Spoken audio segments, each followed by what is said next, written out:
বন্ধুরা, একজন স্ত্রী কিভাবে সুখী থাকতে পারে বা খুশি থাকতে পারে সেটা নিয়ে আমি 5টি টিপস আপনাদের সাথে শেয়ার করব। তো সকালবেলা রান্নাবান্না তো করতেই হবে, রান্নাবান্না সবকিছু শেষ করে তারপর ঘর দৌড় একদম ঝাড় দিয়ে দিলাম। তো শুভ সকাল বন্ধুরা, এটা ছিল শুক্রবারের একটি ব্লগ। সকাল সকাল এরকম গোলাপ দেখলে কার না মন ভালো লাগে বলুন তো। তো সকালবেলা উঠে আমি কিন্তু এখানে একবার না আসলে আমার সারা দিনটাই যেমন কেমন হয়ে যায়, একবার হলেও আমি কিন্তু গোলাপগুলি দেখে আসি। তো বন্ধুরা, আমার আজকে কাজকর্মের সাথে আপনাদের সাথে একটি জিনিস শেয়ার করব, একজন স্ত্রী কিভাবে সুখী থাকতে পারে বা খুশি থাকতে পারে। তো বন্ধুরা, পুরো ভিডিওটা অবশ্যই দেখবেন। তো চলুন চাটা বসিয়ে তারপরে গল্পটা শুরু করি। তো বন্ধুরা, সকালবেলা কিন্তু চা না হলে আমার একদমই চলে না। তো সকালবেলা আজকে টিফিন হলো কাঁঠাল আর মুড়ি, আর এখন তো কাঁঠালের সিজন। তো সকালবেলা কাঁঠাল মুড়ি হলে আমারও খুব ভালো লাগে, আর আদ্রিজার বাবারও খুবই ভালো লাগে। তো মেয়েরা কিন্তু অতটা খেতে ভালো পায় না কাঁঠাল, তো ওদের জন্য ম্যাগি বানিয়ে দেব। এখানে দেখুন সবজি কাটতে বসে গেলাম। তো বন্ধুরা, আমার যে আজকের টিপস সেটা হলো একজন স্ত্রী কিভাবে সুখী বা খুশি থাকতে পারে। তো বন্ধুরা, আমাদের মতন হাউস ওয়াইফ যারা আছেন তাদের একটাই মনে ধারণা হয়ে গেছে, আমাদের সারাদিন কাজকর্ম করতে হবে, আমাদের কোনো শান্তি নেই, আমাদের কোনো বিশ্রাম নেই।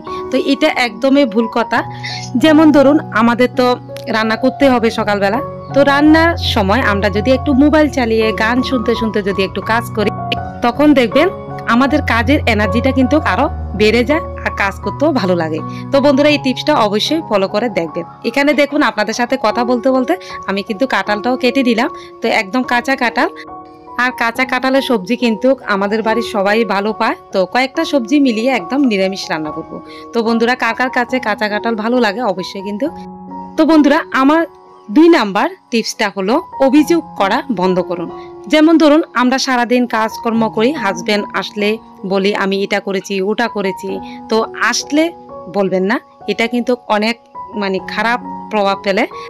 তো আপনি যতটুকু পারবেন অতটুকুই করবেন, আর না পারলে অবশ্যই করবেন না। আর বাড়ির সবাই যদি একসাথে মিল থাকে, সবাই মিলে হাতে হাতে কাজ করলে কিন্তু দেখবেন আপনার আর কোনো কষ্টই হবে না।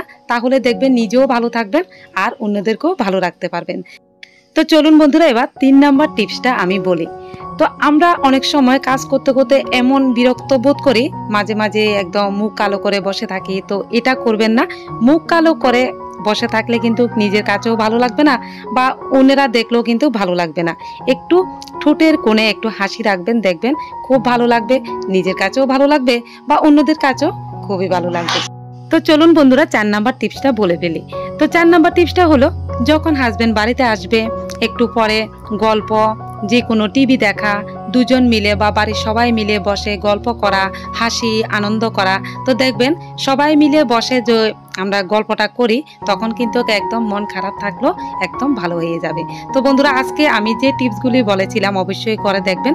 তো আপনাদের আর মন খারাপের কোনো জায়গায় থাকবে না। সবাই মিলে বসে গল্প করলে মন এমনিই ভালো হয়ে যায়। তো বন্ধুরা, কাজকর্ম তো করতেই হবে, কে করবে বলুন তো? আমাদের মতো হাউসে যারা আছি তারা তো অবশ্যই বুঝি, মন খারাপ থাকুক আর ভালো থাকুক, অবশ্যই নিজের কাজ নিজেই করতে হবে। তো চলুন 5 নাম্বার টিপসটা আপনাদের সাথে শেয়ার করি। তো আমরা কিন্তু স্ত্রীরা অনেক সময় হাজবেন্ডদের কাছ থেকে অতিরিক্ত আশা করে ফেলি। তো অনেক সময় কি হয়, হাজবেন্ডরা যদি তাদের আশা বা স্ত্রীদের এই আশাটা পূরণ করতে না পারে, তখন কিন্তু একটা ঝামেলা বেঁধে যায়। তো আমাদের হাজবেন্ডদের কতটুকু আমাদের সামর্থ্য আছে সেই অনুসারে কিন্তু আশা করবেন। তাহলে দেখবেন যদি দিতে পারে তো ভালো, না দিতে পারলেও আপনারা কিন্তু ঝগড়া বা কোনো কিছুই করবেন না, একদম হাসি মুখে মেনে নেবেন। তাহলে দেখবেন সংসারে অনেক শান্তি, অনেক আনন্দ বজায় থাকবে। তো বন্ধুরা, আজকে টিপসগুলি যদি আমার ভালো লাগে, আপনাদের কাজে আসে, অবশ্যই কিন্তু জানাবেন।